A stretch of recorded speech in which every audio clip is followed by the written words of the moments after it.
Welcome to the party, pal. This is Fountainhead Forum 53, and I have Katie Ananina, also known as Katie the Russian, on here. She's going to talk about Bitcoin, uh, Plan B passports, getting second citizenships, and maybe a few other things, possibly even the war right now. How are you doing? Hey, pretty good. How are you? I'm doing good. So, you've really done a lot in your life. How did you get into Bitcoin and all this other stuff? And how did you end up here in America today? Yeah. So, based on the name, you probably figured out I'm an immigrant based on my accent too. Born and raised in Russia, I only moved to the US 7 years ago. And how I ended up here, I actually got my green card for people with quote unquote extraordinary abilities because I was a professional athlete back then. So, America gave me a permanent residency so I can compete for America. Um, that's the short story of my immigration. And then, as a new immigrant who was still going through the process of paperwork, who was trying to find a job, I was 21-year-old. I did not have a certain idea on what I want to do in life. So I was still seeking myself, stumbled upon Bitcoin. And at first, I was truly believing that it's way over my head and I will never figure out what Bitcoin truly is. So I'll never understand the decentralized blockchain technology, etc. But I gave it my best shot, and then I was just in the right place at the right time. Um, I met this girl at a language school who was in trouble. She was a Russian girl as well, and I just helped her just because I wanted to help her. And 2 months later, she texted me, "Hey, Katie, there's this mining fund that is going to New York City for a Bitcoin conference. They need a translator. Would you be interested?" And they basically need somebody to take interviews, ask people questions, etc., etc. Just so you know, at this point, I literally was learning English for 10 months. So playing the role of a translator as somebody who did not speak a single word of English 10 months ago, I was like, hell yeah, let's go. As long as they pay for my trip, I'm down to fly to New York and do the best job I can. And that was definitely a turning point because I met a lot of cool people with values that I was already feeling back then. I didn't know that I had this certain philosophy. It wasn't structured in my head, but I was clearly very aligned with everything they were saying. And I just started asking, like, okay, if I actually want to figure out what this thing is, what do I read? And I was recommended Mastering Bitcoin book. Back then, it was incredibly hard for me to read, both on the tech from the tech perspective and from the language perspective, because I still barely spoke English back then. But I definitely since then I definitely progressed on both my English and understanding of Bitcoin. So yeah, that's how I ended up here, being Bitcoin crazy. Yeah. Where exactly in Russia, and what sport was that? So funny enough, those two actually really mismatch. I was in Siberia, well, actually Ural Mountains, which is like one of the coldest places in Russia, and I was doing sailing, which is a summer sport. So that was funny because the lake that we trained on was only available for sailing 4 months out of the year. And then for the winter, you basically either had to go somewhere in Europe or south of Russia, and just train there. Oh wow, yeah, sailing. Yeah, it's kind of a lost art too. You don't really see that many people who know how to sail. It's Yeah. Well, in my opinion, that perfectly falls into the whole philosophy that I believe in. It's like the most censorship resistant travel there is. Even people with private pilot licenses, I mean, they still need airports to get off and get on. But with sailing, all you need is a boat in the ocean, which is pretty available almost everywhere. So and sailing is still huge in the Olympics. So yeah, you might not see it everywhere, but it's a big sport, and a lot of people are obsessed with it. yeah. But with so many motorboats, it's just you just don't see it as much as you do now. It's a but it definitely I mean, it's really when you think about what these explorers did or what they did across the oceans, it's pretty miraculous because they weren't using they didn't have motors on these boats. They were Columbus, Magellan. They were going solely on sailing. Yeah. So yeah. So you ended up in America, and I know I met you at Anarchapulco years ago, and you now things like working on things like Bitcoin. I mean, what do you find most inspiring about your Bitcoin journey so far? Bitcoin honestly just brought out all the things that I already believed in. Um, like it really is just perfect money that allow us to pursue other freedom beliefs. Like you need, like, I truly believe in the flag theory and jurisdictional arbitrage. I do believe that. Let me just define it. Flag theory, my personal definition of it, is basically the idea of limiting your dependency on any one particular state by obtaining flags on different jurisdictions. And by flags I mean a citizenship, residency, bank account, bug out home, etc., etc. And I truly believe that through the I don't know if you can hear my baby cry. I'm sorry for that. It's fine. Yeah, no, It's don't just, babies and dogs are excusable. all Yeah, I right. know. Yeah, she's a new mom, so be patient with her. Yeah. Yeah. Um, yeah. So, and through the idea of flag theory, I believe this is how we basically bring the true capitalism, to the nation states. And once the free market truly evolved, there will be always, just like in every market, there will be a quality race to the top and price race to the bottom. Basically, like right now governments have a full monopoly on its citizens. Once we can play the card of flag theory, say that we have more passports and more residences, and now we can actually pick and choose where we want to spend our time and whose politics we want to support. They will have to try and do better and provide better services at better price, otherwise they will be obsolete. And I sure hope that's going to happen. And I believe that jurisdictional arbitrage is how we force them to get there. And now it wouldn't be really possible if there wasn't true ownership of money. And with fiat, that's by no means true ownership. Your money in the bank account are not your money. Um, if you stockpiling fiat, you're probably not going to be able to move across borders again unless you sail, which is also kind of an issue for transferability of fiat. So with Bitcoin, you can actually take all your assets and go elsewhere and nobody will know, which is perfect. So Bitcoin already installed this, like the missing piece in the jurisdictional arbitrage. It also brought out a missing piece in the whole I'm not going to support my government. I'm not going to support the violence with my funds, right? Because if you did not pay the the price we pay for civilized society, you would be thrown in jail or your assets just simply would be seized easily. With Bitcoin, that's unseizable money. That's huge. So that's what is exciting. Bitcoin is just a missing piece in the whole freedom movement as for me. So I think it's beautiful. What do you think about some of the accusations that Bitcoin isn't private enough? I mean, this mostly comes from, say, people who are into Monero. Yeah, definitely heard that a lot. Um, I don't believe there is a better alternative out there. Are there imperfect features of Bitcoin? Probably yes. Is there anything better than Bitcoin? No. That's my take on it.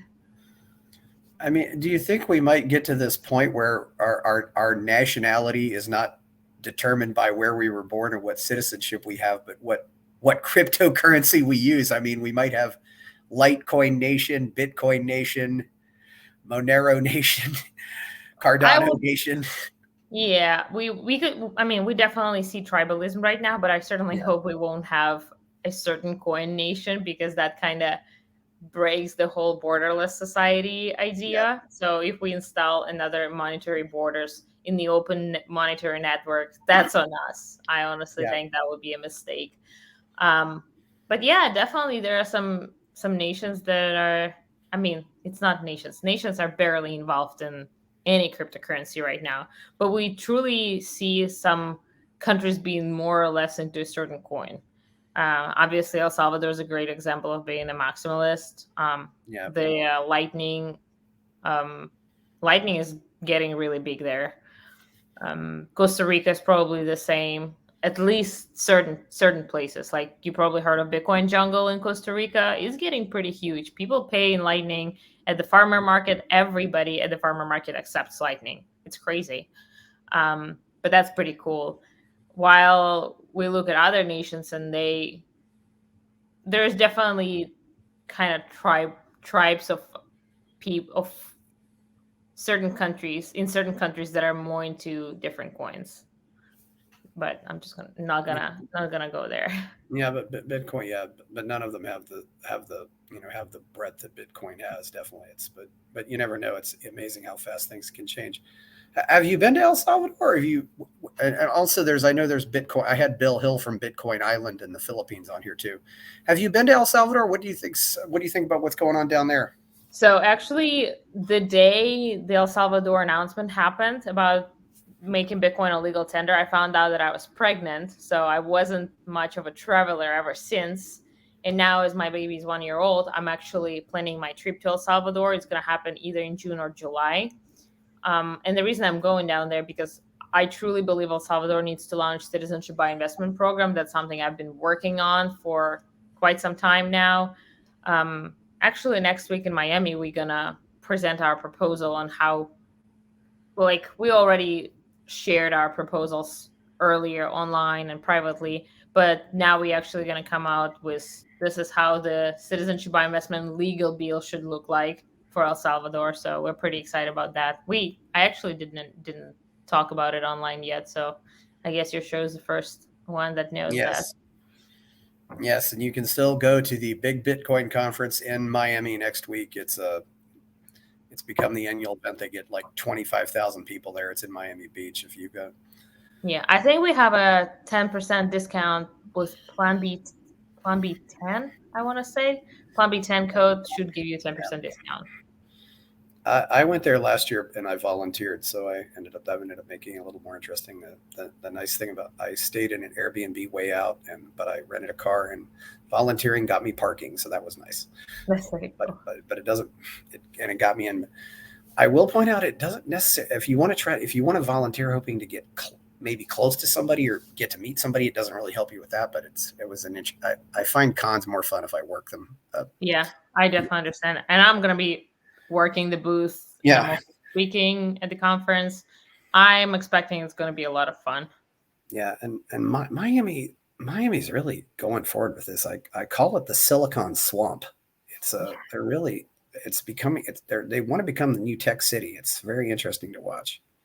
Yeah, you can see how quickly things move politically and how easily people move now. So, for example, you see how El Salvador keeps implementing a lot of bills that are incentivizing people to move down there and to build down there. Like their latest thing was to completely reduce income tax for tech companies, corporate tax for tech companies, which is basically them trying to bring down tech companies, incentivize them to be down there so they don't have to pay any taxes, which is huge.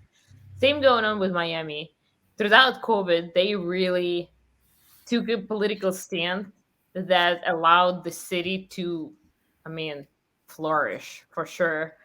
So many people moved from all over the world, brought their business with them, brought their capital with them. The pricing went up like crazy, of course, and a lot of people got priced out. But I think that was kind of the plan for the mayor of Miami. And the interesting thing, politicians used to they used to make a change and it would take 10-20 years for the tail of it to be shown, but right now things move so quickly and people are so willing to move not just for a job but for political stance that like 2 years has changed Miami drastically. And that's what I like to see. Again, I'm all pro jurisdictional arbitrage. And your ability to move and, as they say, vote with your money is huge. I think that's extremely important. So I like to see people willing to move for what they believe in, for better taxes or no taxes. I think no taxes is great. And yeah, that's good to see that. Yeah, and Miami also has a large a large volume of immigrants from Cuba and immigrants from Venezuela, or first generation children of those immigrants, and they absolutely positively do not want socialism. Yeah. They're the most anti-socialist people you can find. Yeah. Uh, They did yeah, not have many years to forget. They yeah, either know about it themselves, they experienced it, or they heard a lot of crazy stories from mom and grandma. Um, and you know how they always say good times make a weak man creates bad times create strong men create good time. So they just went through the bad times, which created yeah. strong men, and then they moved to the US, and they're willing to stand for what they believe, and they're willing to fight against tyranny and bullshit. I almost wonder if there's another cycle, and it goes like this: people get rich, they have democracy, they vote in the communists destroy everything, authoritarian government takes over, re-implements capitalism, prosperity and democracy come back, and then they vote in the communists again. Yeah, It's truly. because I think Bitcoin is almost this whole, it seems to be this movement to create a currency that cannot be ruined by government decree or ruin or be voted out of existence. I mean, I've said to people, I don't think you can have a gold standard and have a democracy anymore. I've never met anybody in the Bitcoin scene who generally does believe in a gold standard, but there's just this attitude of it's not going to happen. Yeah, Yeah. I definitely see that. Yeah, well, Yeah. Bitcoin is going to be hopefully our exit out of the cycles we just talked about. Yeah. Since you follow, as you said, you talk about your program Plan B passports. Is there anybody else you follow? Do you follow Andrew Henderson, Nomad Capitalist, a lot, or? Yeah, well, I'm very much aware of every big Yeah, player in the industry for sure.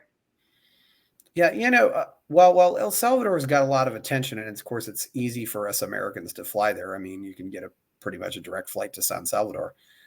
Do you hear anything else, or even know anybody who's been to the Central African Republic? Because Not really. they implemented Bitcoin as a legal tender there, but I don't even know anybody who's even been to that country. No, and I feel like they dropped it. I recently heard somebody say that Bitcoin is no longer legal tender in Central African Republic, which I'm curious to find out if that's true. I just read it on Twitter.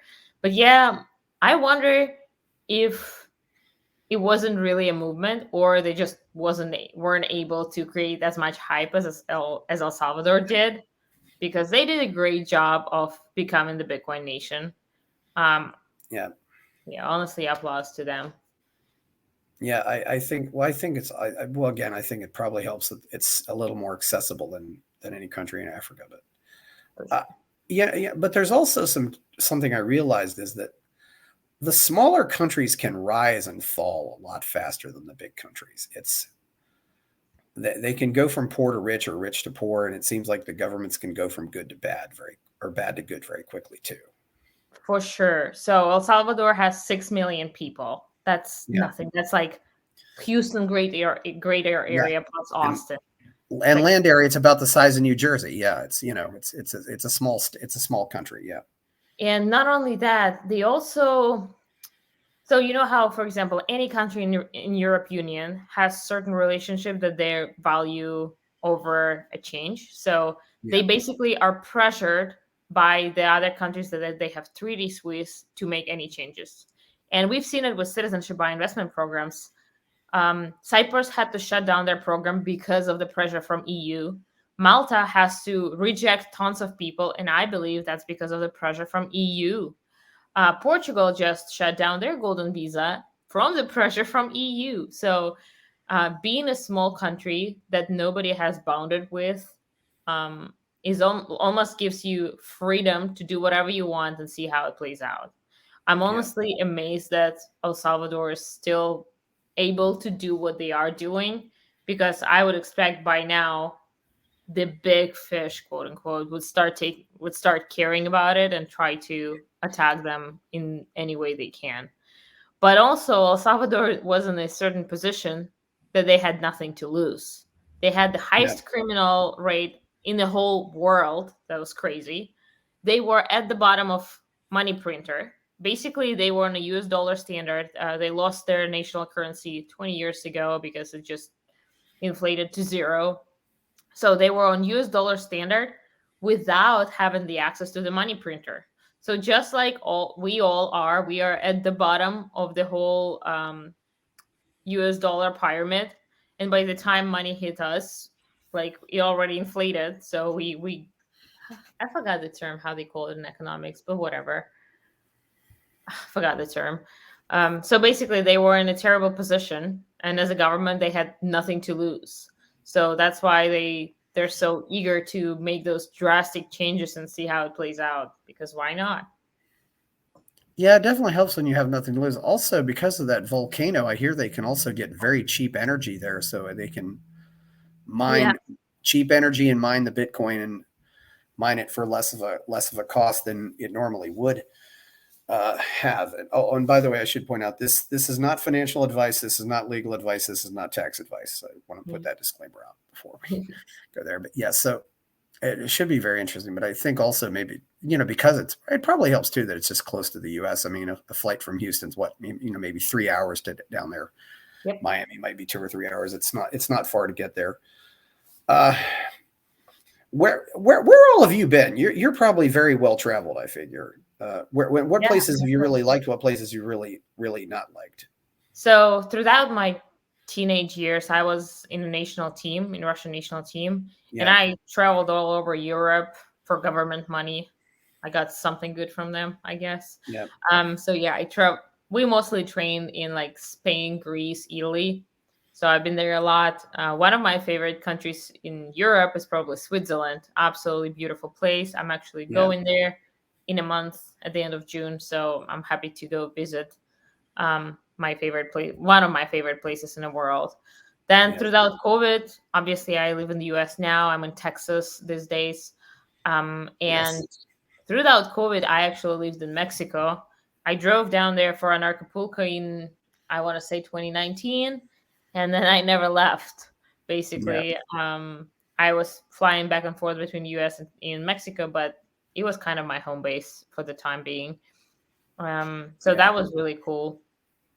Yeah, I got to travel a lot for the yeah. sport, and then that kind of I kind of got addicted to traveling, and now I'm dealing with this addiction. I'm getting better because with 1 year old you can't travel every 4 days like I used to. Oh yeah, Um, yeah, it's definitely a much it's just not that easy to fly with kids. Period. I Although get he's you. already been to 6 countries. Yeah. By the time he was 11 months old, he's Oh already wow, been to yeah. 6 countries. I've also heard and seen that the area around Lake Baikal is absolutely beautiful. Have you been there?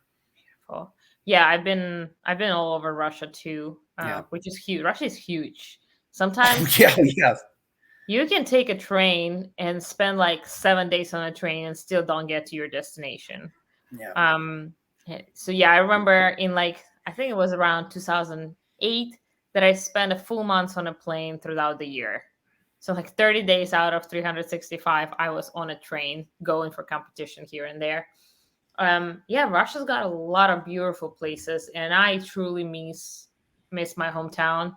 I only been there once in the last 7 years, which seems pretty crazy, but in this time and condition, I'm just not willing to go and risk anything. Especially with my son not being Russian citizen at the time, I just really don't want to do that. So that's why I I'm staying out of it. true. But you probably got grandparents who want to see that little boy. Yeah. Exactly. And that's Oh why yeah, we're going to Europe. My parents are coming over to see the grandchild. yeah, yeah. Yeah, that's wild. Yeah. Do you just speak English and Russian, or do you speak other I speak some languages? Spanish. Okay, yeah, yeah. I figured if you'd spent all that time in Mexico, you'd have to speak some Spanish. Uh, that's something that. How did Russia become Russia? I mean, it just become this humongous country, which spans what 8 time zones now. It's just Yeah. I mean, how we ended up being such a big country, I mean, who else wants to live in the cold places where it's like Yeah. 7 hours drive from one city to another? A friend of mine just moved to Siberia, and she's like, I realized that the closest city in any direction is 4 hours drive. Where in the US would you see that? Nowhere, basically. Maybe in the mountains. Yeah. But Some yeah, places like Montana, yeah. yeah. And with the cold weather also, yeah, it's a But yeah, I used to be really into history before I yeah. thought that history is fake. I mean, No. there is some truth to that, but there's like you basically looking at some facts sprinkled by a lot of lies, or maybe even lies sprinkled by some truth, and just trying to understand what could potentially be there at the time. And it's still interesting to try and understand like human nature and power dynamics back in the day. But yeah, at Yeah. this point, I honestly can't comment on Russian history because I don't necessarily truly believe in what's in the books. Okay, yeah. Have you read any of the Russian, some of the Russian anarchists like Bakunin or Kropotkin, or maybe even the Russian born people like Ayn Rand or Emma Goldman? Of course, Ayn Rand, but in terms of Russian anarchist, so I moved out of Russia when I was 20 years old. Yeah. I was apolitical back then, absolutely apolitical. I thought that politics never touches my life in any way because I was living in Siberia, and truly, that's a fact.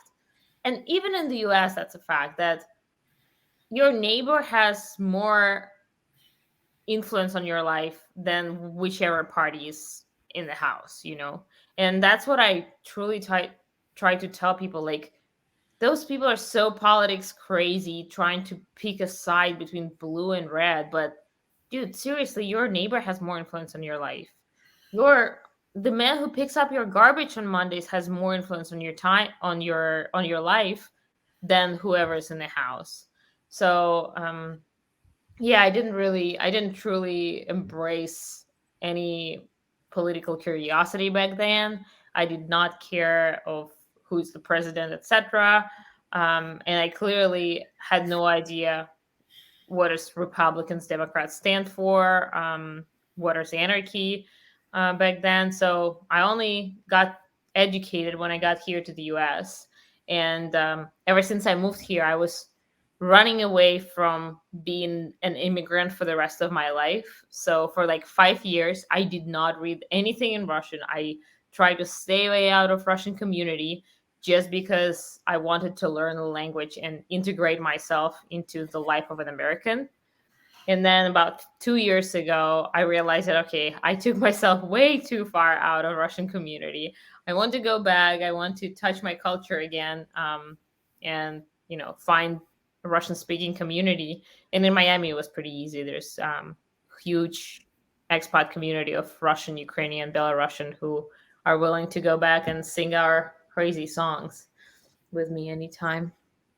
You can find a lot of them here. It's been Russia's certainly. I mean, I've met a lot of great Russians over the years. In fact, they're all great people. Yeah. What do Funny you enough, miss I most? probably met tons at an Acapulco. Yeah. Like, out of all the nations represented, of course, it's a bunch of Americans, but then Russians are probably second place in that, maybe Canadians. And I have to admit, I absolutely love some Russian names, like a Katerina, which is actually your name, a Yep. Katerina, Yep. or Tatiana, or Mhm. it's, what do you probably miss most about Russia? I mean, besides, obviously family, but after that, but Yeah, my hometown. I was so lucky to be raised in my hometown. It's in the mountains, so it's snowboarding. Probably 100 yeah, days a year I was snowboarding. We have this absolutely beautiful lake, which is the second cleanest lake in Russia, Turgoyak, yeah, the second after Baikal. And I was just drinking water out of this lake for a period of 12 years as I was training and sailing. Never got sick, never got a problem. We never brought water with us for the classes. So absolutely beautiful place. Definitely miss that. And yeah, family, of course. It sounds like you miss a lot of the winter sports, and now you're here in a place where they hardly even know that hockey exists. I mean, Funny I enough, mean, yeah, in Texas, a lot of people don't even know that yeah. hockey exists or any other winter sports. It's like, what's I that? actually found an ice hockey rink that is Yeah, like 45 minutes away from my house. And I have this dream that my dad is going to move to Texas one day and he's going to take my sons to the ice rink for training sessions every yeah, couple of days. But yeah, I spend a lot of time in Colorado. Every season, I go at least once or twice to snowboard for a week or so, because that used to be a huge part of my life. In yeah. high school, I was an instructor. I competed in snowboarding in all kinds of discipline, from slalom to half pipe. Uh, so yeah, I love that. Oh wow, yeah. You've done a lot of things. I mean, yeah, you got into sailing and you got into snowboarding. Yeah, it's quite amazing. Yeah, what all the stuff you've done. It's yeah, Colorado. Yeah, and of course you can take 3 different airlines from Austin to Denver, so that makes it pretty easy to go there. Yep. So yeah, the clean water, the natural beauty. If obviously, if people were going to visit Russia, where would you tell? If Americans were going to go visit Russia, where would you tell them to go visit? I say you must spend 2 days in Moscow and 5 days in St. Petersburg. Yeah, Those are the two places. And uh, if I had to pick one between Moscow and St. Petersburg, I would actually yeah, say St. Petersburg, just because it's absolutely amazing. It's so pretty, it's so wonderful. The architecture is just nuts crazy. But I feel like if you're going to Russia, you still must see Moscow. So 2, 3 yeah, days in Moscow, 5 to 7 days in St. Petersburg. And then that's for like a touristy stuff. But then if you would want to go and live somewhere, I think there are pretty cool places on, like, we call it south of Russia, but it's actually just the Krasnodar area where Sochi is, so where the Olympics yeah. took Where the Winter place. Olympics was, yeah. Yeah, that's very pretty. So I would go there too. I was fairly close to there last year. I was I was in, well, as they call them, Hayastan and Sakartvelo, Armenia and Georgia. That's what I thought. Yeah, Armenia and Georgia. Uh, Those are cool yeah, spots too. yeah, they were very, yeah. There was a lot of similarities, but also very different. Mhm. I say Sakartvelo largely because I'm tired of correcting people in America when I say Georgia, Georgia because is the country. there's the American state of Georgia because they just don't. Yeah, but Yeah, just saying, people were really nice too, though, and it seemed like in Tbilisi there was a lot of optimism about the future there. for sure. You know, Um, and if I now, had to call the toughest nation on earth, that would probably be Armenia, Georgia, and Dagestan. yeah, Um, yeah. yeah, I don't think Americans realize. I think there are still about 30 different languages in that area. Like you mentioned, Dagestan. There's English. There's Chechens. There's Kalmyks. There's of course Azerbaijan. There's this seemingly endless war between Armenia and Azerbaijan. It's pretty crazy. Yeah. Yeah, I've heard if you were going to live anywhere, where would you live? Or if you could live anywhere, would it be Right now, Switzerland? I want to be here in Texas. I'm Okay. really enjoying it at the time. Um, Yeah. Honestly, I always say, if I if like politics was not part of the deal at all, I would live in San Diego. Oh yeah. San Just Diego. because it's ocean, mountains, perfect weather, I feel like it's absolutely beautiful spot. So I would probably end up there. Um, I mean, some places in Europe too, Portugal probably, Italy, Italian Yeah. mountains, amazing. Um, yeah. So I had mentioned if you wanted to talk about this, what do you think about Putin and what do you think about the war right now? And if you don't Um, want to talk about it, that's fine. yeah. But So I found a way to be very careful about what I say in order to try and get my point across. And I'm sure it will still trigger. Like, my name has yeah, been triggering people on Twitter ever since the first day of war. I haven't lived in Russia for 7 years. I didn't vote for anybody a single time in my life. And for some reason, people still wish me death and send me death threats. So it took me a while to separate from it emotionally, being able to deliver my point across. Basically, I okay, I don't hate. I dislike all politicians equally. I think they're all fucked in the head because if you want that much power, then you probably have some some childhood trauma that you didn't work through, and now you're bringing your violence on other people.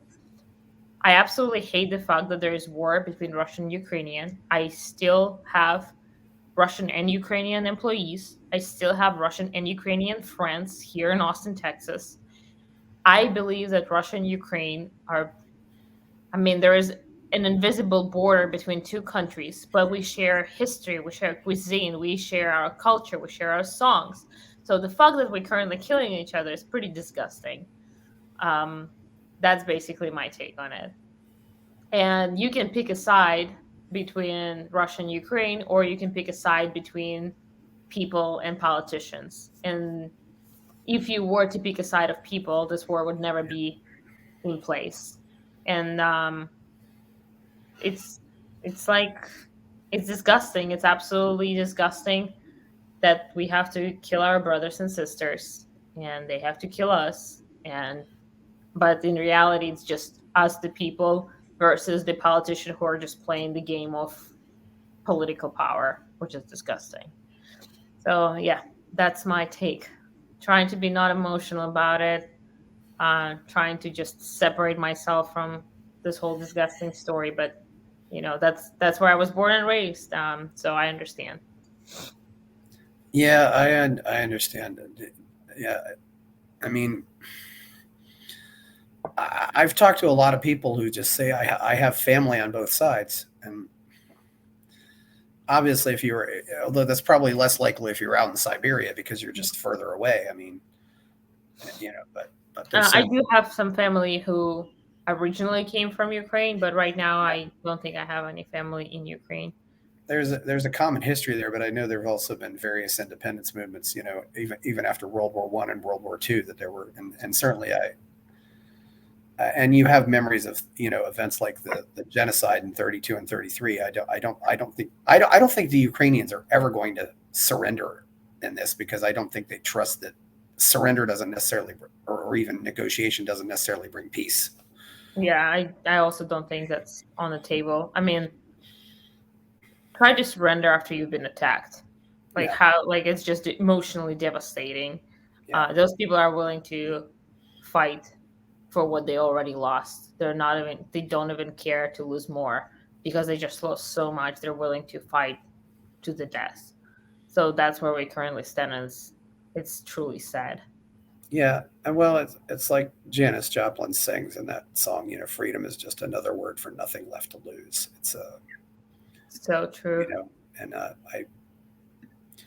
do you what do you think is going to happen? I mean, I was a you weren't alive. You probably weren't alive in 1991, but Yep.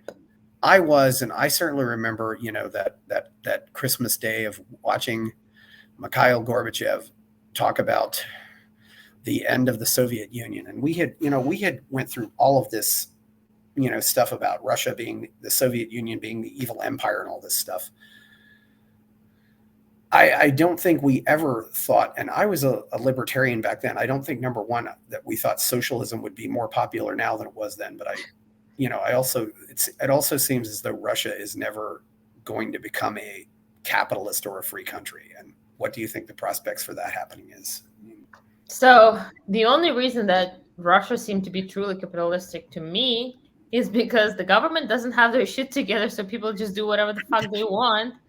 And if they have to buy something, like buy some power, they do so too. Which again, I don't always say it's a bad thing because being a lobbyist is also bribe. Like there's literally no difference between lobby and bribe, Yeah, in my book. So same thing works in Russia. And like you probably seen in Latin America, there's a lot of bribery on like very low oh yeah, level. In the United States, all the bribery happens at the top.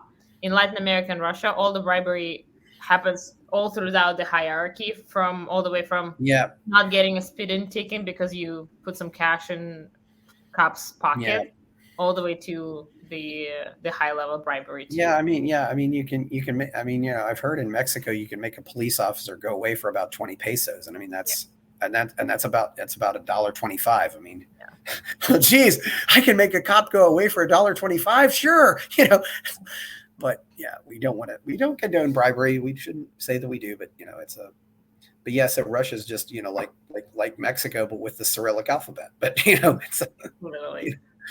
you know, and much bigger. But but one thing is there too, though, is Mexico doesn't. I haven't heard any recent incidents of Mexico invading anybody recently, but there seems to be. I don't, the various wars. I mean, as I said about being in Georgia and Sakartvelo or being in Yerevan and Tbilisi, I saw no Ukrainian flags in Armenia, but they were all over Tbilisi. Wow.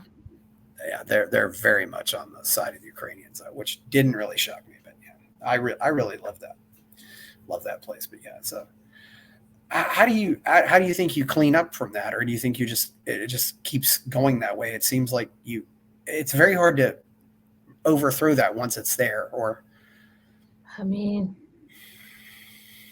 the moment you clean up from one war, you start another. That seems to be the theme yeah, in this world these days. The only peace we have is between the wars. It's not that we're gonna achieve peace at yeah, some point. The political powers always come up and come down, and they always try to fight for something that they maybe don't deserve. Um, yeah, I have no idea how it's gonna play out. I feel like the best thing I can do for myself is completely disassociate myself with what's happening there. Make sure that my family is as sovereign as possible, yeah, has multiple passports to make sure that we never get caught up with the whole Russia-Ukraine war. We never get caught up with America doing crazy things, which America has a lot of power in the world. That's why they're allowed to do all the crazy things they do. So make sure that we have a place to go outside of these two power structures, the US and Russia.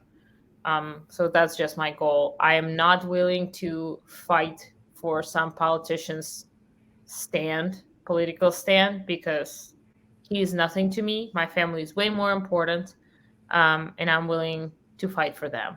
But that's yeah. about it. So you really don't pay any attention to what's going on with say the Russian libertarian parties or anything like that, do you? No, not at all. No. I mean, just I like follow on Instagram, follow Navalny's family, follow the Pussy Riot ladies, just to Yeah. see. Yeah. But honestly, Well, I never truly believed that there is a legit yeah. opposition in Russia at Well, all. I don't think Navalny. I wouldn't call him a libertarian at all. But No, for sure. I do know Mikhail Svetov. Do you know him? Mm-mm. He has that SVTV channel. He puts out a lot of news, but obviously it's all in Russia, so it's kind of hard to say. But there was unfortunately a split there among the parties too. It's some other people who were fairly prominent, but and a lot of them are leaving Russia. It's it's quite unfortunate because, as they point out, uh, if the country is easy to go to, they're much more likely to be extradited back to Russia. But if then there's countries that they might not get extradited to, but they're not easy for them to enter. It's Yeah. because a lot of Russians are leaving because they're not in favor of this. I know. It's like, I Yeah, believe around 400,000 people left Russia just in the first month of Putin announcing mobilization. yeah. 400,000 people is pretty big for Russia. But I can't even imagine how many people left Russia from the beginning of war. Yeah. Well, I think I think a lot of Russians have really left probably since the end of the Soviet Union. Oh, for sure. Yeah. Talk about athletes. For example, you certainly know who Nastia Lukin is. I mean, her parents were Russian, Um, and they came to America. yeah. No, if you look at immigrant waves, there's Yeah, a huge waves of 90s immigrants in the US that yeah. basically took over the whole beach in New York. Forgot the name of it, Brighton Beach, fully Brighton Beach. Russian Ukrainian. Yeah, those are Oh wow, post-Soviet yeah. space immigrants. There's a whole city in Florida, Sunny Isles, that is just 92% of people in the city speak Russian. 92. So it's like the immigration comes in waves. So Yeah, definitely like mid to late 90s was the first huge wave. And now we're gonna see such a big wave of immigrants that it's people in the world are noticing that there are way more Ukrainian and Russian people living in their countries now. Yeah. How how much are the Russian and Ukrainian languages similar? I mean, they both use the Cyrillic alphabet, but are they pretty Probably different? as similar as Portuguese and Spanish, I'd say, Okay, just to give you a better understanding of it through a but metaphor. on the same question, how many different Russian accents are there? I mean, I suppose people in St. Petersburg sound different from people in Vladivostok. Actually, Vladivostok is not, for some reason, they sound almost like Moscow people, which is surprising because they're on Oh two wow. different sides. But if you go to the places like Taganrog, basically anything on what's the river? Oh my god, I completely forgot. Volga Volga. River. Yeah, Anything around Volga River, they yeah, have such a different accent that's amazing. And anything in the Krasnodar Krai, where Sochi or Napa is, the south of yeah, Russia, also very, very strong dialect, which you have no problem understanding it. You just know exactly that where they're coming from. Kind of funny, kind of yeah, miss those accents. And interestingly enough, people from those regions also sounds a lot like Ukrainian speaking Russian, because it's also kind of in the same area. Yeah, I also feel like most Ukrainians speak Russian. Most Russians don't speak Ukrainian, so that's a yes, fact. So a lot of Instagram bloggers since the beginning of war switched from Russian to Ukrainian, and I still follow them, and I can definitely understand what they're saying, but I'm missing on some context, some details here and there because I don't understand the word, but I can understand what they're talking about. yeah. There's definitely that's one thing with a lot of these. There's always what I'd call language pride. There's definitely an attitude of this is my language. I'm going to because it's a symbol of pride for some of these people. It's interesting too because you can see some of these languages that aren't that widely spoken. They have a lot of Wikipedia pages. It's like these people are working to make all these Wikipedia pages for Contributors, uh, yeah, the Baltic countries are all doing that a lot. I believe it. And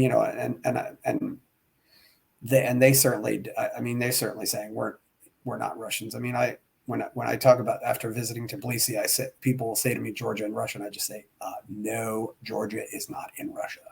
Yeah, yeah, no, for sure. I actually agree with that. Yeah, You know, just about 7 months ago, I went to Czech Republic, and a yeah, lot of older generations in Czech Republic do speak Russian because of Soviet Union. yeah, Um, and through my whole experience, I had absolutely no problem. People would speak to me in Czech. I would respond in yeah. Russian sometimes if they didn't speak English. Most of them were able to communicate, especially in touristy spots. But if they didn't speak English, we would just communicate in Russian and Czech. And Mhm. on my way to the airport to fly back to the United States, the taxi driver started talking to me, and he spoke zero English. So I was like, okay, I'm just gonna respond in Russian very slowly. He will understand. It made him so angry, and like he clearly spoke very fluent Russian. I could definitely see it in his eyes as I was communicating, but he would just refuse to tell me anything. And then at some point, we were still having the conversation. He would say in Czech, I would respond in Russian. And then at some point, he's saying me the word, and I'm like, I don't understand. And he says the same word in perfect Russian fluently. And I'm like, okay, he just not gonna communicate just because he hates the language because of what's going on. It's like this language existed way before Putin was born. Let's not hate the Yeah, language. It's like it yeah, makes no sense. yeah. I don't know how although sometimes sometimes I do wonder does it seem like there are some Russians who want to live under tyrants? I mean, I mean, I see pictures of these people carrying posters of Stalin in public. I'm like, you realize he had a lot of people killed, don't you? It's like, Yeah. No, for sure. yeah, I haven't seen them carrying pictures of Gorbachev on out there, but maybe they are, right? I mean, You know, all those yeah, people are still in every school and every wall. You know, you yeah. walk into a public school, there will be a full tree of our masters. Yeah.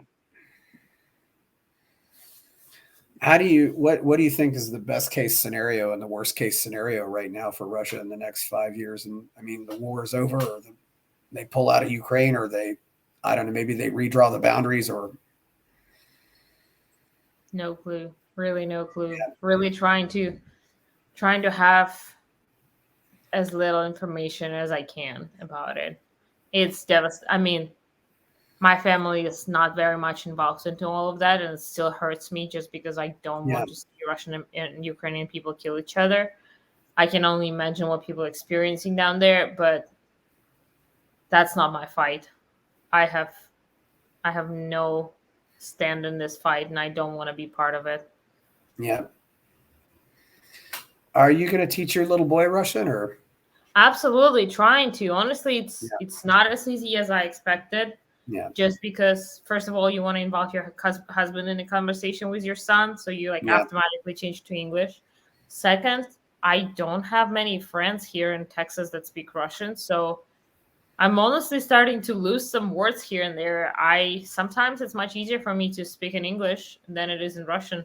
Just yesterday, I had a client who is Ukrainian who wanted me to speak Russian to him about the passport programs, and I had the hardest time because all my clients are English speaking, and I know my pitch pretty well. I know how to explain taxes, processing, immigration, everything in English, and I had absolutely hard time doing it in Russian. So yeah. I'm honestly hoping that his grandparents, my parents, will move to the United States next year, and they will help me out in preserving the language in my kids.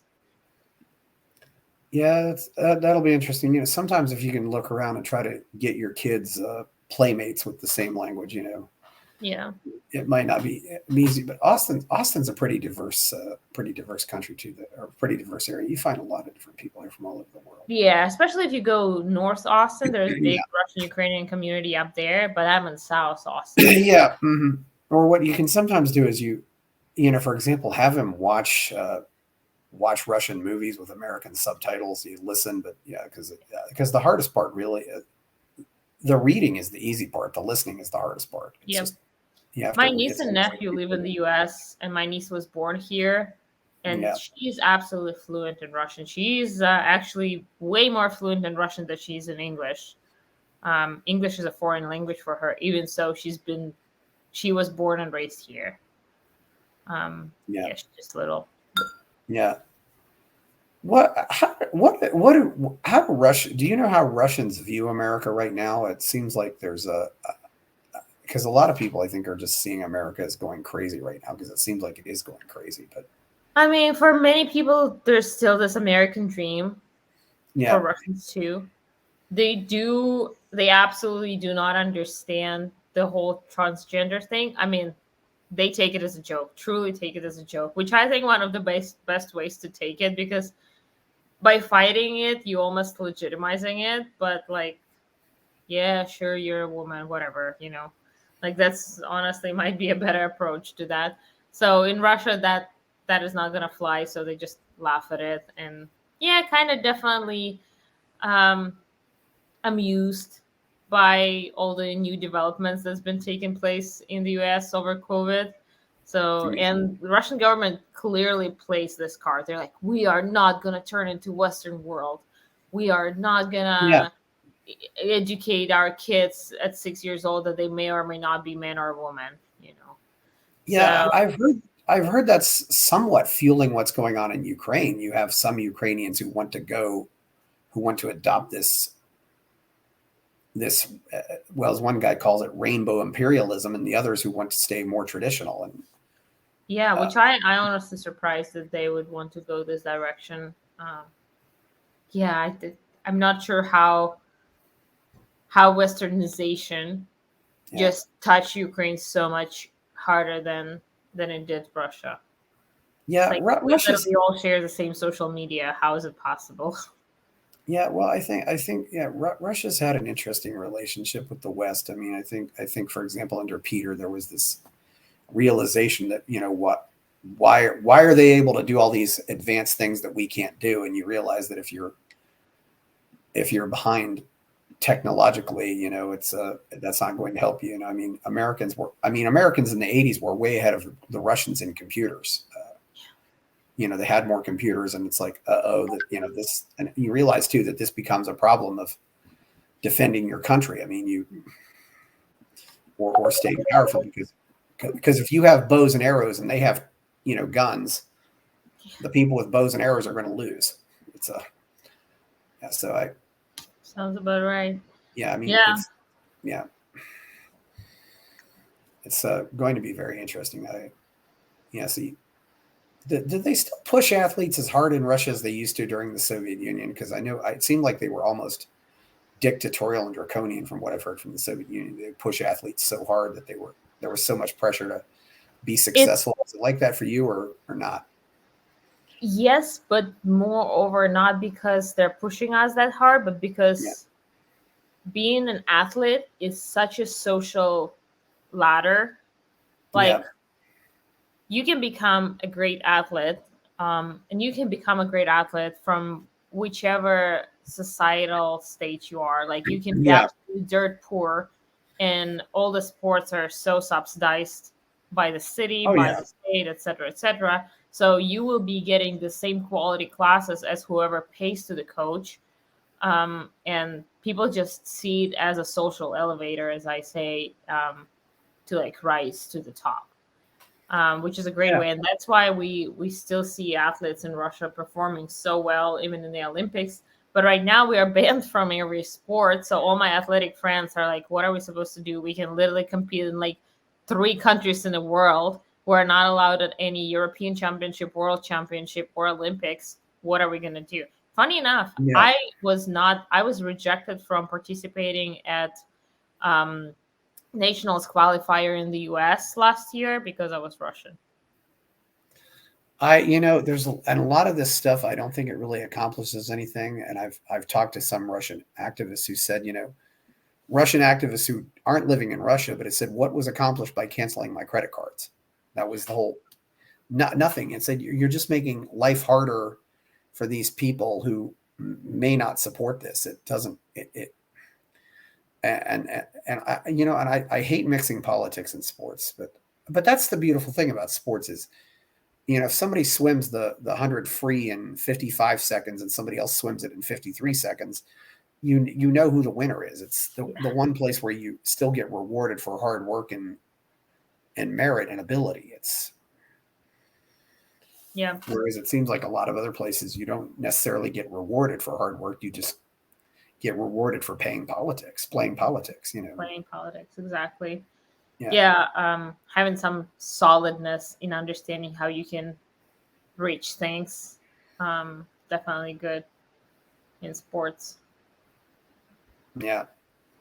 Are there any Russian sports that you'd like to see in America? Because I know they love their sports in Russia, but they have some very different ones. I mean, the biggest ones that I'm really into are boxing and ice hockey. And they're pretty popular in the US. Like, those are my truly top 2 that are popular in Russia. In my hometown, we were all crazy about ice hockey and boxing. There are a lot of Olympic boxers, pro boxers from my area. It was like truly the social elevator of my hometown. There's still a lot of there's still people watching hockey, although it's more in the north. And a lot of the players in the National Hockey League, there's still more Canadians than Americans. So there's still, but you'll definitely find more hockey in the north. But you won't find much in Texas. But But look at every ice hockey team in the U.S. You will see Russian players there. Oh yeah, definitely. You see Russians, you see some Swedes, you see some Finns, you see you see them from Europe. It's definitely become an international thing. I mean, I don't. So I think it was. Did the Russians invent hockey, or was it Canadians? I don't.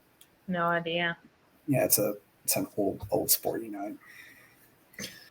I've heard that the Russians are still pretty inept at baseball, but yeah. But anyway, Okay, I've been in the US for 7 years. I still don't understand baseball or Yeah, American football. I'm yeah, still struggling with them. They're not part of Russian athletic set for sure. yeah, Um, yeah. yeah, yeah. There's certainly things you don't quite understand. One thing you'll also learn about American sports is Americans absolutely positively hate ties. So I mean, Japan will, in Japan, they'll stop a baseball game after 15 innings, but not in America. They will play until somebody wins. Yeah. Yeah, I think that's one reason why soccer has never really taken off that much in America because it didn't really start until they figured out a way to put in a good tie breaking system. Yeah. Yeah. You know Yeah, what? Russians don't play baseball, but yeah. every Russian youngster, I mean every Russian man almost has a baseball bat in their trunk. I feel like I think there was a joke about it that Yeah. there's been way more baseball bats sold in Russia than baseball balls. Oh my goodness. Are they using them as weapons or? Yeah, like as a protection mechanism. Like there's a fight, Oh, oh, wow. let me get my baseball bat out Oh, geez. That's scary though. for sure. They don't really have a gun culture. No, You probably can't carry a gun very easily in Russia, can you? no. Mm-mm. Yeah, you go in through like the mental check, the physical health check. You going through like classes and tests, and then you might be able to have a firearm in your house in a safe, but not carry it all over. And here's Texas. You buy a gun from somebody's trunk, you carry it in your open carry holster. Beautiful. That's one thing I don't understand. I think the only country that borders Russia where they promote that is Finland. And I'm Mm-hmm. just looking at some of them. I said, look, why don't you? I said, if you're worried about the Russians, get two pistols, one rifle, and at least 50 bullets for each one, and be prepared when and don't don't aggress, but wait. I Yeah. mean, I don't, you don't want to see war, but sometimes that's the only thing that deters people is knowing that something bad will happen if you invade. It's Yeah. But also, like, we need to understand that yes, there's no gun laws in Russia to, like, allow personal yeah, carrier, but obviously people have guns. There is a yeah, black market. You buy guns. You hold guns. yeah, They're in your car. Like, you just not gonna openly tell anybody that you have them, but it's almost like government restrictions don't really work. yeah. Oh, is there anything really great in Russia that I should watch, like a movie or anything great I should read? What are some of the great? I mean, there's certainly great literary traditions, and there's been some. So you seem to like history. If you want to take a glimpse on like post Cold War Russia, I think it shows more like 1960s. I want to say maybe 1950s. Yeah, There's this very popular movie of Russia, Irony of Faith. yeah, Um, so and it should be from 1958. I want to say I'm not sure, but that's just a good movie to know to understand how we built in communism, how ridiculous it was in terms of, I mean, it's really interesting. You know yeah. how in Have you? communism every Yeah, building was looking the same, the street yeah. names were the same. um like, Mhm. yeah, it was amazing. So this movie is showing the Oh, irony of it. that was one thing I noticed about Armenia. The buildings were so ugly. Oh, Oh, I it's I so mean, good. Armenia looked like it was about 15 years behind Sakartvelo. Although the people were absolutely wonderful and they're beautiful countries. I went by Lake Savan, but I just want to say it looked like Tbilisi was a lot more advanced than Yerevan. Yeah, Yeah, throughout yeah, my whole college, Armenians were my best friends. Like every best friend I had at the time was Armenian somehow. yeah. Yeah, I truly love them. Sometimes I think that's part of the problem. You have when you have people that are so nice, they just aren't willing to fight they aren't willing to fight these dictators. Yeah. They just go along with it. And I think you don't want to be a completely rude society, but you don't want to be so nice that you just allow these things to happen. What happened? What happened with Russia during the big bad virus? By the way, how good or bad was it during that era? Well, everybody bought themselves a COVID vaccine card, and that's about it. So they bought fake cards. Is that what you're saying? Yep. Wow. Yeah. I wonder if that may, because I know Lukashenko, he laughed at it. He just said, "Yeah, you can cure it with vodka or something like that." So That's true. Yeah, yeah, there was still some restrictions on like yeah, not entering Russia, but they're like they tried to implement some lockdowns in places. But yeah. again, I wasn't really aware. I believe in Moscow, people noticed it. They were wearing masks, but in my hometown, no, nothing's gonna change. That's honestly a beauty of being far away from the capital. We have this saying about Russia that Moscow is not Russia, Moscow is Moscow, and the rest of Russia is Russia. So if you want to be really disassociated with the political bullshit, just move to a small town in Siberia and you will never know what's going on. That's becoming more and more the case everywhere. Yeah. You've probably heard people say Austin is not Texas, Yeah. or you've heard people say Washington D.C. is not America, Mm-hmm. Yep. or uh, or people will say Chicago is not Illinois, or the divide between small towns and larger towns is getting very interesting. I don't know what's the cause of that. You know what's interesting though? There's even bigger gap between salaries um, in Russia between big and small towns. So you definitely notice that the salary, let's say in Austin, and salary in West Texas is going to be completely different, and cost of living is going to be different. In Russia, the gap is even higher. Like you can, I mean, I remember when I left Russia, my high school teachers were making $200 a month, Okay, and they could live on this money somehow. yeah, While in Moscow, you can't rent the worst apartment for less than $600. yeah. So, like, huge divide. Oh yeah, is Moscow more expensive or is St. Petersburg more expensive? Moscow is way more Yeah. expensive. Okay. Where if there's tech activity, where's most of the tech activity in Russia? In Silicon Valley, Oh, all Russia the has Russian, a all the Russia Russian has, tech entrepreneurs just moving straight to San Francisco. okay. Well, I I mean, yeah. mean, no, Moscow has this Okay. tech initiative Skolkovo, which is like a Yeah. business school for tech entrepreneurs. And they're like, it's a community. It's not even an entity. It's just people trying to build something. So definitely Moscow. I wasn't sure yet, and it might be some other city I haven't heard of. What is the third biggest city in Russia? I mean, after Moscow and St. Petersburg, we hear about those, but what comes after those? I wonder. I actually don't know. My parents met in Yekaterinburg, which is a Yeah, pretty big city, but I don't believe yeah, it's the next one. yeah.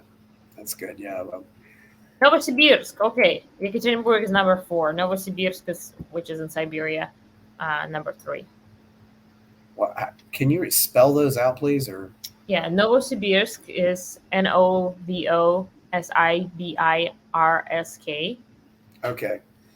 and Yekaterinburg is like my name, Yekaterina, with Oh, Bork at the end. yeah, Yekaterinburg. yeah. That was where they shot the Tsar and his family. Yes, I knew. Yes, exactly. Yeah. Yeah. How do Russians look back against? Do they still think about the rule of the czars or not? Yeah, I am very historically minded. You know, it's almost like we try to completely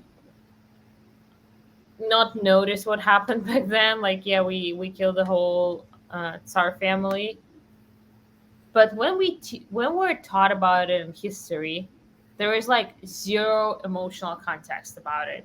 It's Yeah, like facts, and it's almost like we avoid talking about it at all. Um, like history is taught in Russia as mathematics in many ways. Like, yeah, don't look at people dying. We just learning the numbers. 6,000 people died here. So it sounds like it's ridiculous. Um, so yeah, even when we talk about the Tsar family dying, we never talk about what actually happened, why this happened, how did people take it. We just say, this is the date, this is what happened. And the only time when I started questioning it, when I showed up where they were killed, and I was like, wait a second, those were humans standing here, and those were Tsars standing here, and they just, you know, killed them. Yeah. Like, there must have been a lot of drama around it. Why do we never talk about it? But again, like you need to understand that I was still a child when I left Russia. I was 20-year old, but like empathy was not very much part of my life back then, so I could not truly be curious about those dynamics. Speaking of mathematics, I'm hearing that Russia is going through a major baby bust. That the population is definitely getting older. Is that true? Or Is that true? Because I feel like so do you know that Russian women who have like basically we're getting paid for giving birth. The yeah, first child you get like $10,000, second child yeah, you get $14,000, and then the more you have, the more money you get. And it's not that they're giving you cash and you can spend on whatever. You can spend it on like child education, medical help, or improvement on your housing, which basically means you can pay off your mortgage by yeah. having children. And it seems like that's what people are doing. So I was expecting Oh, that there's probably a baby boom going on, but maybe yeah. not.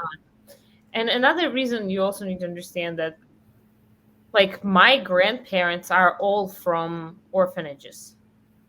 Literally, I do not know any even names of my grandparents' parents because they never met them. They were all the Okay. World War II children who were born during, like, either right before, during, or right after World War II. So we just did not have an old generation that survived since World War II, and only now we're getting to the generation that didn't have to fight the World War II. So it Yeah, would kind of make sense that, on average, in math, the population is getting older, just because, I mean, there was a whole generation wiped out. So of course we don't have old people. yeah. And that's one thing that is interesting about Putin is the fact that he was born after World War II. These previous authorities, whether it be Gorbachev, they all saw how awful World War II was, and I don't think they really wanted to go through that again. It's Yeah. Yeltsin, Gorbachev, and yeah, and yeah. Is there still do Russians still have a pretty positive impression of Gorbachev, or is it negative? Or because when he died last year, what was the reaction in Russia? I don't think anybody cared. Oh, okay. Yeah. Yeah. I was a child when this was happening. I was a teen when he got in charge. It's interesting now too though because uh, you know uh, a person was actually comparing the 2024 presidential election to Lukashenko and Andropov.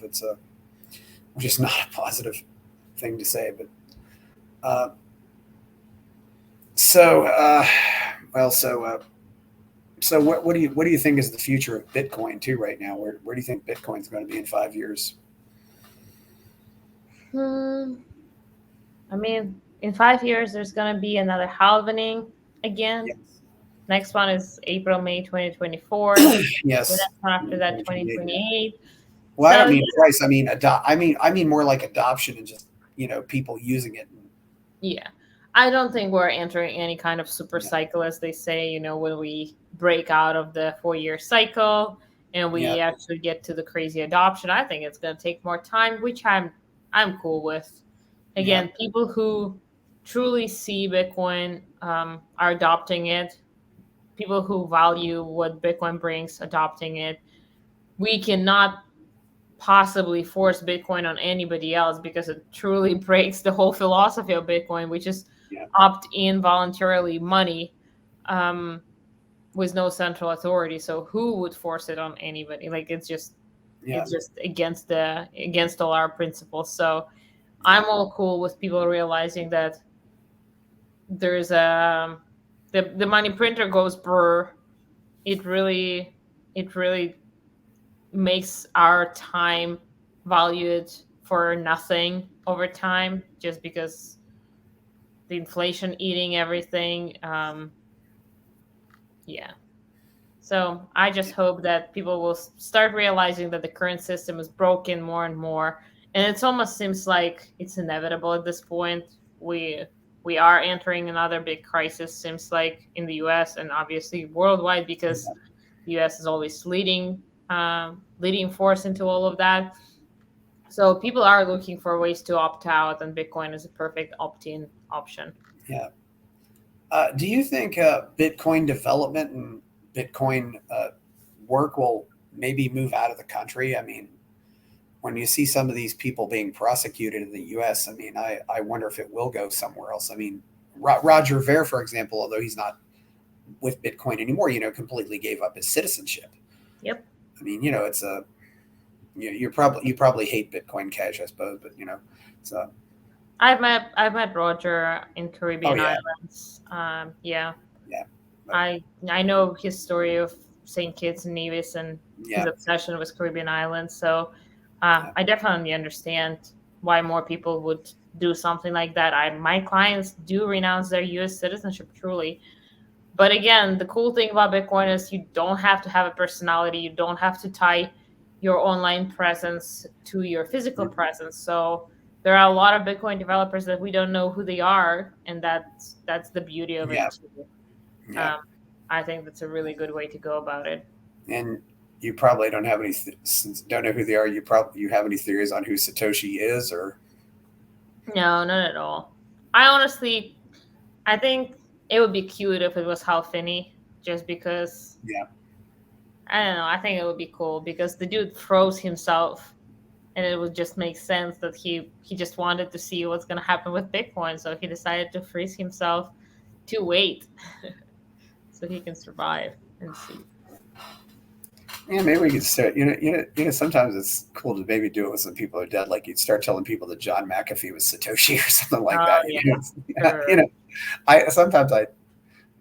Lady was just talking about losing her father. Said, I'm gonna tell everybody that your dad was Satoshi Nakamoto.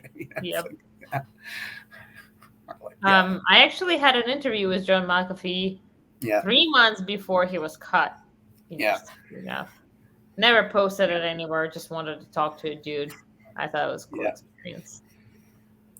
Oh, I can imagine that. Yeah, he was I saw him on an interview once with some guys I used to like. It's who else have you met? Have you met Vitalik Buterin, or have you met heaven forbid Sam Bankman-Fried or anybody like that? Because you've really gotten to know some people in the scene. Yeah, I had met with Vitalik at some conferences. Never really interacted with him. Yeah. Now if we believe in no rulers, no masters, we shouldn't create gods in this space either.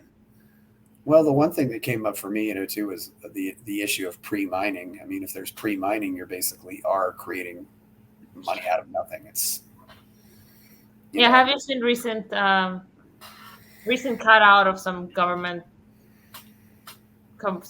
trial, whatever, where they talk about those crypto bros created $1 trillion out of thin air, and many people say that U.S. government created $1 trillion out of thin air, but that's because we are U.S. government. And like, he doesn't even hide it. He knows exactly what they're doing, motherfucker. Like, he just thinks that they're for some reason good enough in order to be able to do that. So, yeah, it's very interesting. Oh my goodness, drink Topo Chico, Jesus. But anyway, so if that's also one of the beauties of crypto is there's always going to be competition. I mean, it's not all these airlines can merge and become one big airline, and these banks can do it, but Bitcoin can't go out and say, okay, we're going to buy all the Ethereum and make Ethereum disappear. No, there's still going to be that competition. It's because so everybody has to get better. Everybody steals ideas from everybody else. For sure. And I mean, competition is always good. It really Yeah, is. yeah, it's really most comparable to all the different Linux distributions. True. Yeah, I don't know how much, how technical you are in other areas. Where do you think are some of the great places? Where do you think are some other good places to live in the world right now? So, Hmm. I mean, I would I would truly look into living in Latin America in many places. I love Mexico. I love Costa Rica. I would look at south of Brazil, but it's just hard to travel from. oh yeah, Um, for me, being able to easily travel to anywhere in the world is one of the really important things. yeah, So that's I really like it in Texas right now. A lot of people are moving to Dubai, and even so, it's like highly statist society with yeah. a lot of additional religious based Oh products gosh, too. yeah, But a lot of people just yeah, like the lifestyle that it yeah, provides and yeah. zero taxes, which is Yeah, that you'll get arrested if you kiss your husband on the street or something like that. It's well. You'll be if you go to Dubai right now, you will yeah, realize that Dubai is barely Arabic Arabic anymore because it's so many yeah. expats.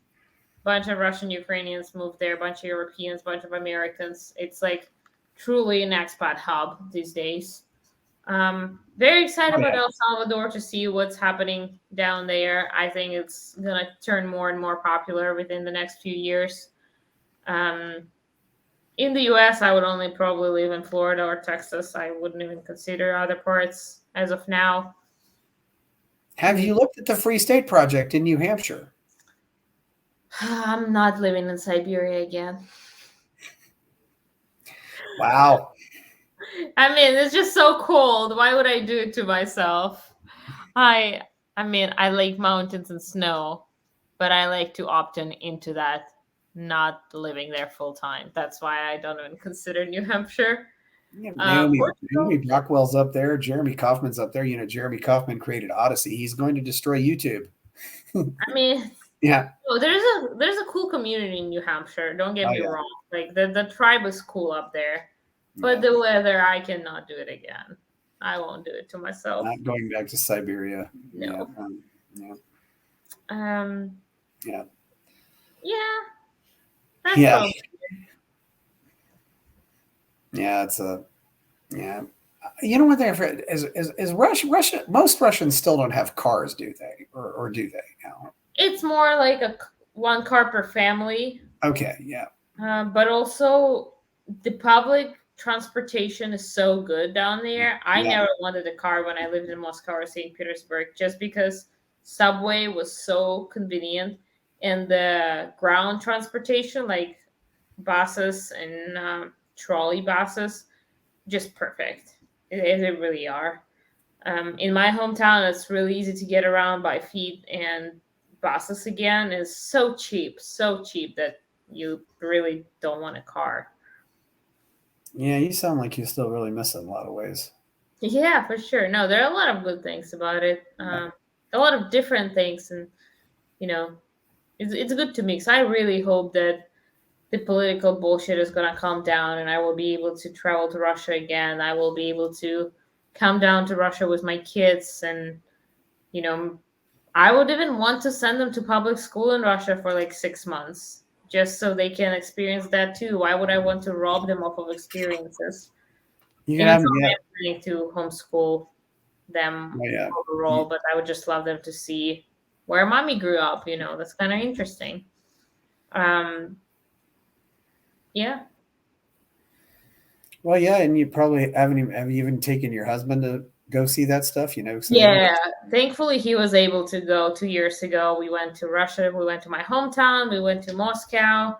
Um, so yeah, he definitely enjoyed it. You know what's funny? He's been all over the world. He lived in Japan, Norway, Switzerland.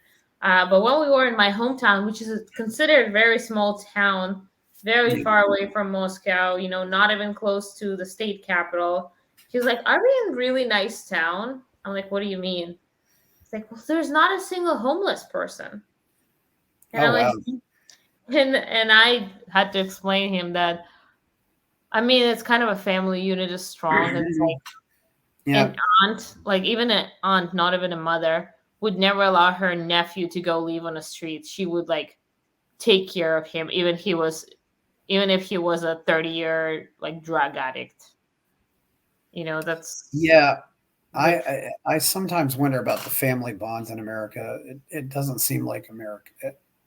And I wonder even if Russia is more that way, where there's more concern about family. I really don't know how this Yeah. happened and when this Yeah. happened, but I truly see, like, I got very lucky with my side of American family. My husband and his parents are absolutely amazing. We are all very close. The grandparents are very involved in the upbringing of my child, which is like that's what I want. I really want the multi-generational bonds, and like intergenerational living in a way. So that I find it very beautiful. But I'm also amazed how in some other families grandparents like see their grandkids once a month for 2 hours and that's about it, and the kids visit parents once a month. They don't really talk on the phone. They don't know what's going on in each other's life, and that blows my mind. I haven't seen, like, I've seen my parents for 2 weeks in the last 5 years, and they know everything that's going on in my life. I know what's going on in their lives. We really like, we truly love each other. We truly want to hang out with each other every minute of our free time, and that doesn't seem to be the case in America. And I don't know when this happened. Yeah. Um, yeah, I don't know. I wasn't very good to my parents, and I didn't. And by the time I finally realized that, it was already kind of too late, Yeah, unfortunately. Yeah, and you don't get that back. And if you're trust me, it's not something you ever, you know, the, yeah, it's yeah, when you just don't see your parents, or you, because I think, and of course, I think you probably appreciate your parents a lot more now that you're a mom, and said, boy, this mom thing is really tough, isn't it? yeah, It's a lot of work. that for sure. But also, and I'm truly lucky to have my parents. Like, I've Yeah, always been extremely close with my mom and yeah, dad. Um, I have an amazing role model. My parents, I don't remember them fight with each other at all. I don't remember them, showing us how love hurts or whatever. Like, I truly grew up with a happy family with super cool family values. With I never fought with my sister who was 5 years older. Like, as no, siblings, we were getting along so well. And I had an amazing relationship with my grandmas and grandpas too. yeah. Um, Well, Very lucky of that as well. yeah. Is your sister in Russia, or is your? She's in Miami. Oh, okay, yeah. Well, 5 years difference. You probably thought she was the greatest thing in the world for some time there, didn't you? I think we both think about each other this way as of this day still. Like, she's Mhm. truly one of the closest people for me. Obviously my husband, my son, but also my sister and my mom. Like, there's nothing closer to me than those people. It's Yeah, amazing. and I think you met your husband at one of the Bitcoin meetups or something like that. Bid devs. I think you were actually at the bid devs when I met my husband 2 years ago, 2.5 years Yeah, ago, I guess. Yeah, it was at the old Unchained Capital office. yeah.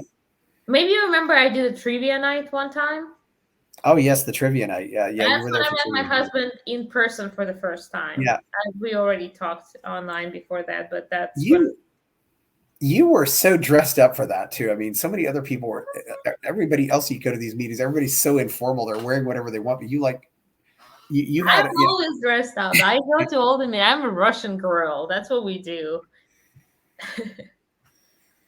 Oh yeah, it's yeah. Well, yeah. Oh, yeah. You're reminding me of all the things I love about Russian women. Of course, yeah, they are amazing.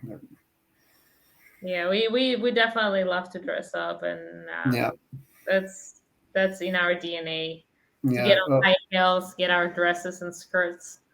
For Yeah, sure. they want to be very feminine, but if you make them mad, they'll kick your ass too. That's kind of that's kind of my impression of Russian women. Which is yeah, yeah, All right, I hear my son. Yeah, we got to go. It's been a great talk. Is there anything else you want to say before we go? No, really appreciate the chat. Yeah, I really appreciate the chat too. I've been wanting to get you on here. I knew you'd be a great conversation. So, yeah. Yeah. Well, thank you so much, and have a Thank good you. day. I'm Chris Baker. You can get my novel Escape from the Village. Please follow this channel or like and subscribe. And Katie's at Plan B Passports, and she's on Twitter. And we're out. Thank you for coming on. Bye-bye.